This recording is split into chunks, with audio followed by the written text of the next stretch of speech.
You ask Tiger to solve. This deals with linear equations with one unknown. The final result is x equals -99. Let's solve it step by step. Simplify the expression. Expand the parentheses. Simplify the arithmetic. Group all constants on the right side of the equation. Add 2 to both sides. Simplify the arithmetic.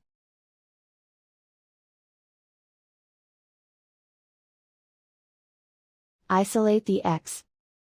Divide both sides by 2. Simplify the fraction. Find the greatest common factor of the numerator and denominator. Factor out and cancel the greatest common factor. And so the final result is x equals -99.